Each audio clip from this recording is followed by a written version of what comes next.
የሰው ዘር የሚተርፍባት ናት ብለው ነጮቹ ወይም ሌሎቹ ያወራሉ። እኛ ግን ይህንን አምነን ልንቀበል አልቻልንም።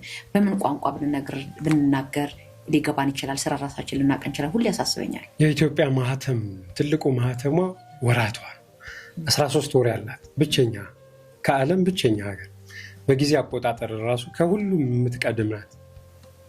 አሁን በጊዜ አቆጣጠር እኛ የምንቀድም አይመስለውም ሰው። የጎርጎሮሳን ቀመር ፊት ነው የሚመስለው። 2025 ነን አይደል? አሁን በእነሱ በእኛ 2017 እነሱ 2010 ላይ ናቸው። አሁን ጎርጎሮሳውያን መጡ ነው ወደፊት ጊዜውን 13 ዓመት ጨምሮበት ወደፊት ያደረገው። እንቀድማቸው የነበረውን 7 ዓመት አሁን 7 ዓመት ነበር፣ ወደ ጊዜው እየሄደ ሲመጣ ወደ 8 ዓመት እየተሻገረ መጥቷል እንጂ የኢትዮጵያ ቀን አቆጣጠር በራሱ ከሁሉም በፊት ነው የነበረ። እነሱ አሁን በትክክለኛው የካላንደር ቀመር ከመጡ 2010 ላይ ናቸው። እኛ 2017 ላይ ነው ትክክለኛው። አዎ የእኛ ትክክለኛው ቀመር ላይ ነው የያዝነው እና ይህንን ቀመር እንኳን ማነው ወደፊት የነሱን የእኛን ወደኋላ ያደረገው የሚለውን ማንም ሰው አይጠይቅም። ስለ ትክክለኛ ካላንደር እንኳን የካላንደር መብት የእኛ ካላንደርን ስታመጨው አሁን የካላንደር መብት ባለቤት እነማን ናቸው ስታያ ግብፃውያን ነው የሚባል። ለምን እንዴት? የሄኖክ አቆጣጠር አሁን በ30 ሄኖክ ስንል ሄኖክን ነው የምናስቀድም አይደል? በእርግጥ አሁንም የሄኖክን ጥያቄ ያስነሳል።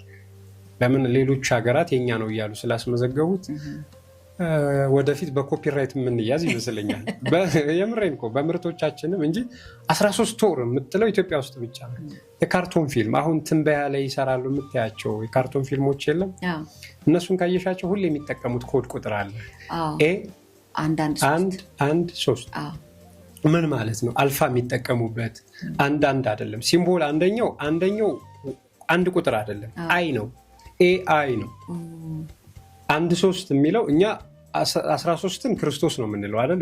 13 በወራታችን 13 ቁጥር ሁልጊዜ የሚወከለው በክርስቶስ ነው። እነሱ ግን እኔና አንቺ ይሄ 12ቱ ማዕቀፍ ይሄ 12ቱ ዳይሜንሽን አይደል የሚባለው፣ ሰው ልጅ በዛ የተወከለ ነው።